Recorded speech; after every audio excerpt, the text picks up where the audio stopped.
Janeiro Roxo é a campanha de alerta contra a hanseníase, ou a famosa lepra. Há tratamento e cura, mas tem que haver informação à população e dedicação ao tratamento. A doutora Denise Steiner é uma das coordenadoras desta campanha em nível nacional, a campanha Janeiro Roxo de alerta à hanseníase. Você já deve ter ouvido falar da hanseníase, a antiga lepra.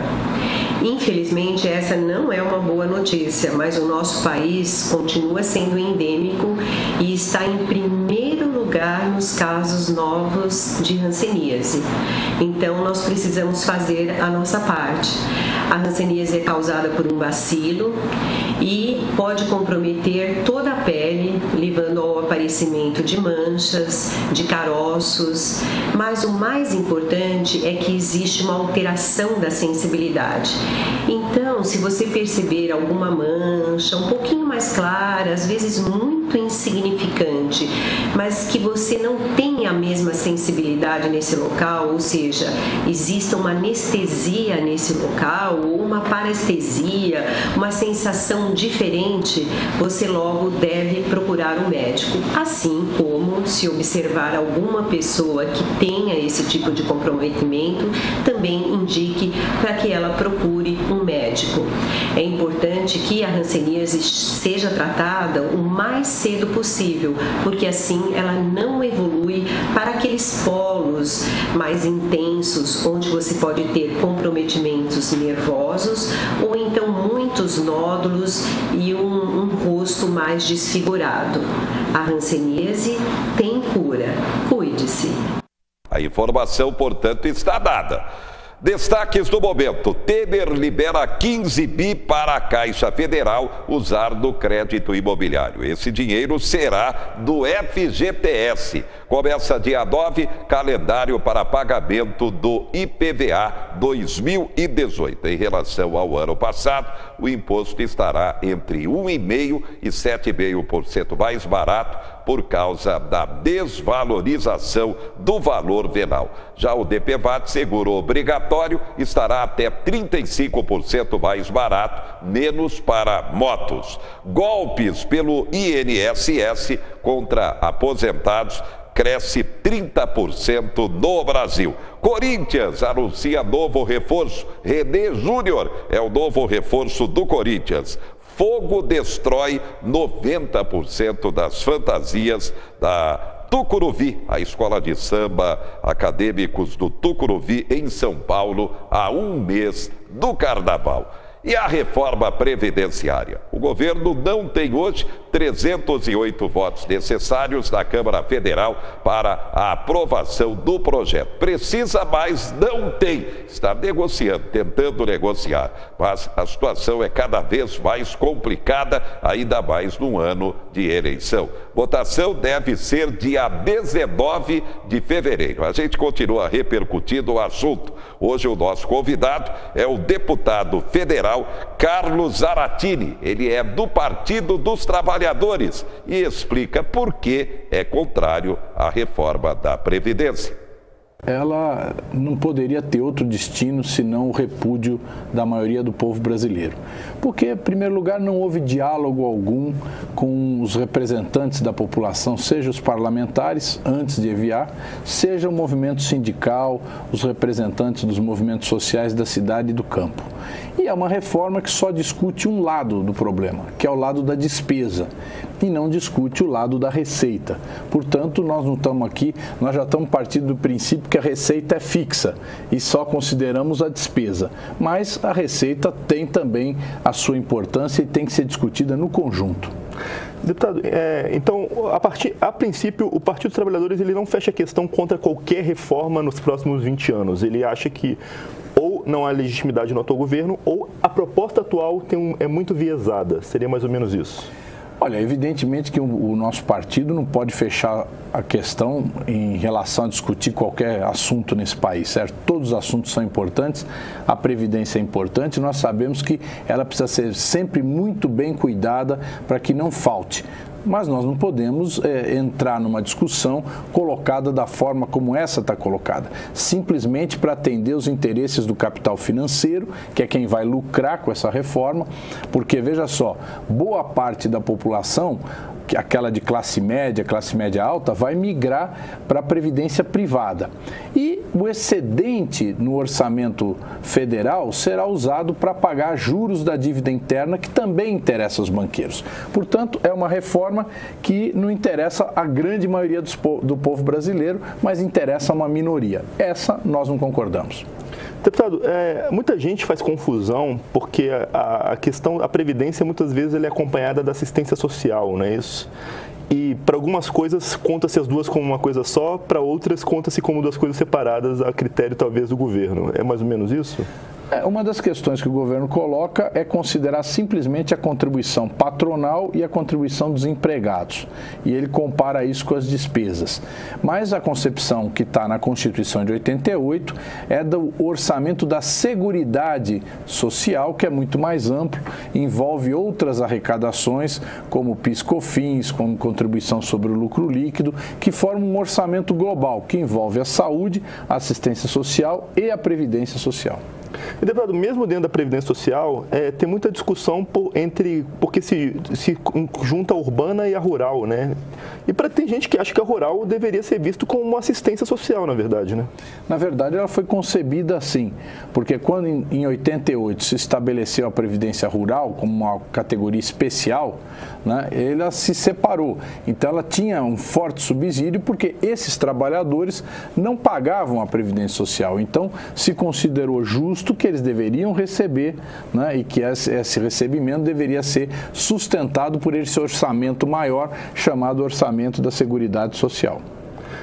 E, deputado Zaratini, agora passando um pouco para a questão do funcionalismo público, né? O governo diz que é um grande rombo e que são pessoas privilegiadas, né?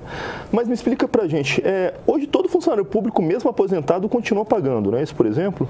Sim. Agora, essa é uma conversa muito enganadora do governo. Aliás, vou falar aqui, por exemplo, dos professores e professoras. Vamos pegar aqui o caso de uma professora que o governo quer que seja atingida por essa reforma. Imagina uma professora que ela trabalhou já quase 25 anos na sala de aula, né, dando aula, e aprova essa reforma. Para ela manter o mesmo benefício de aposentadoria, ela vai ter que trabalhar mais 15 anos. Porque o necessário para ela receber integralmente a sua aposentadoria é 40 anos. Então você vê o sacrifício que essas trabalhadoras, porque as mais prejudicadas são as trabalhadoras, as professoras, as mulheres do campo e as mulheres de modo geral, elas vão ter que trabalhar muito mais para poder se aposentar. Explica para a gente por que elas estão... Tá aí, deu para sentir? O assunto é polêmico e o debate vai continuar aqui, a gente ouvindo todos os envolvidos nesta questão. A votação da Câmara deve ser dia 19 de fevereiro. O governo precisa de 308 votos e, por enquanto, não tem. E vai terminar desta sexta-feira prazo para a inscrição do vestibular da Univesp, a Universidade Virtual do Estado de São Paulo, a novidade que está chegando a Marília no ensino superior pelo governo do Estado. Cursos à distância, serão 4 em Marília. Atenção, engenharia de produção, engenharia de computação, pedagogia e tecnólogo em gestão pública. O prazo termina nesta sexta-feira. A inscrição via internet pela VUNESP, www.vunesp.com.br. R$ 48,00 é a taxa, você só paga isso. Se passar, não paga mais nada, serão 50 vagas para cada um desses cursos que irão funcionar no prédio da FABEMA, a Faculdade de Medicina de Marília. O coordenador será o médico geriatra Ricardo Komatsu, que falou ao 4 Notícias sobre essa novidade, a Universidade Virtual do Estado, que está chegando a Marília. Telespectadores, com grande satisfação que o Polo Univesp Marília, né, que funcionará na Faculdade de Medicina de Marília, na FAMEMA, iniciará suas atividades. Os vestibulares estão abertos para as inscrições até o dia 5 de janeiro. E nós teremos aqui em Marília 5 cursos, né, 2 engenharias, que seria engenharia de computação, engenharia de produção, licenciatura em pedagogia e o curso de tecnologia de gestão pública.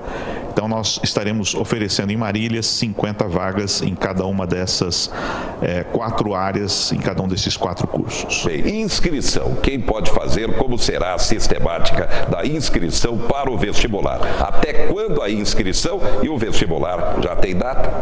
Nós temos toda a programação no site univesp.br, com toda a descrição do processo. Essas inscrições podem ser efetuadas até o dia 5 de janeiro.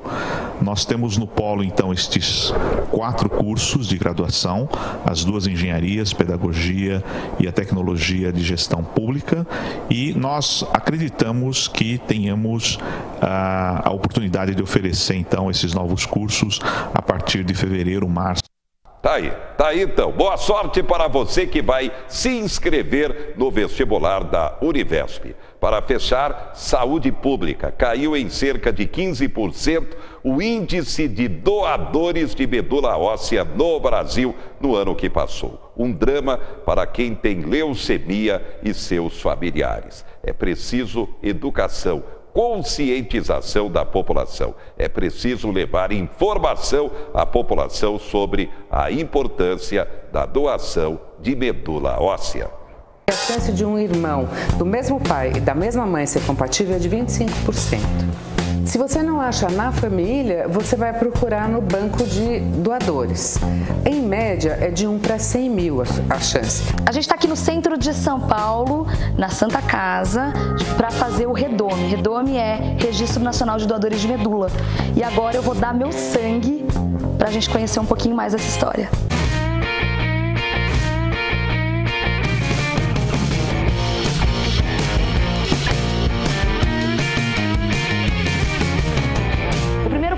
Um agendamento, que pode ser por telefone ou pela internet. Depois é chegar até aqui, o segundo passo, que é quando a pessoa vai poder responder um cadastro com dados pessoais e também assinar um termo dizendo que topa ser doador, topa entrar nessa parada. Vamos lá, vou fazer o meu. Como é? Ele está me explicando que essa primeira fase é um cadastro bem inicial mesmo. Só depois, se houver compatibilidade, se, enfim, encontrar essa possibilidade, o banco liga, te chama de novo aqui, para então passar por uma bateria de exames, algo bem mais completo. Nessa primeira fase, o único documento necessário é o RG, que pode ser também, como eu usei, a minha carteira de habilitação. Você nasceu em São Paulo, capital? Não, Piracicaba. Olha que legal. Durante os transplantes de medula óssea, os pacientes precisam de muitas transfusões de sangue e de plaquetas. Agradecemos seu cadastro e pedimos para você ajudar a salvar uma vida hoje. Doe sangue ou agende doação de plaquetas. A gente vai entregar a ficha junto com o seu documento e a equipe de enfermagem vai coletar a amostra de sangue, tá? Tá certo. Obrigada. Vamos lá agora então para a coleta.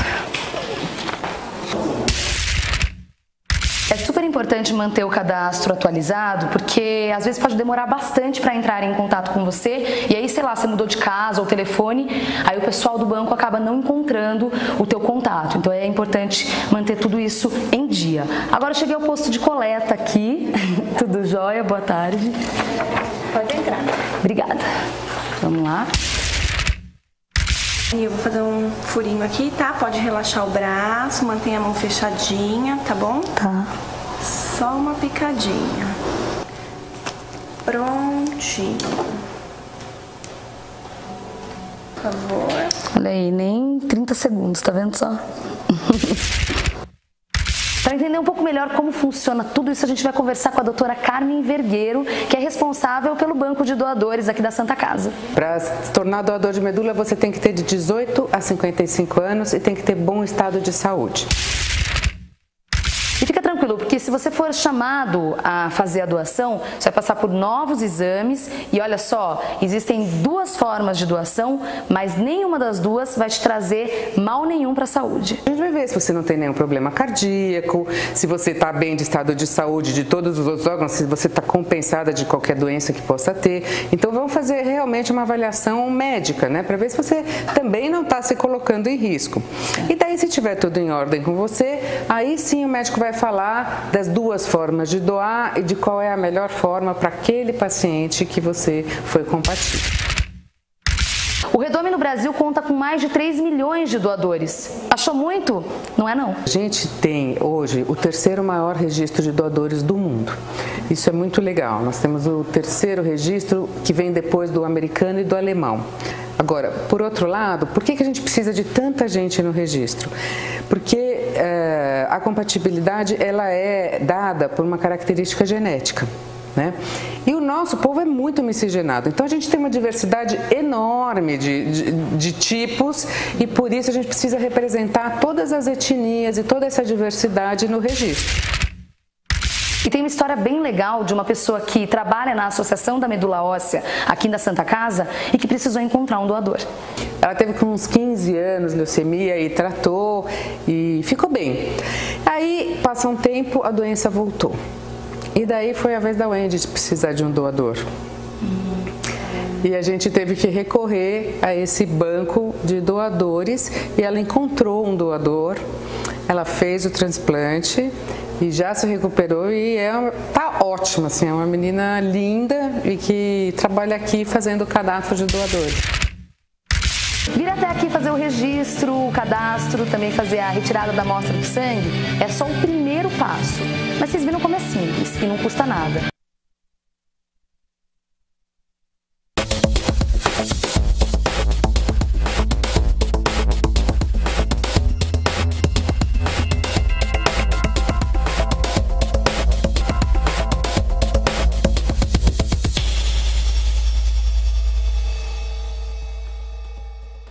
Quatro Notícias. Oferecimento. Taust faz toda a diferença. Oral Center, avançado em implantes e estética.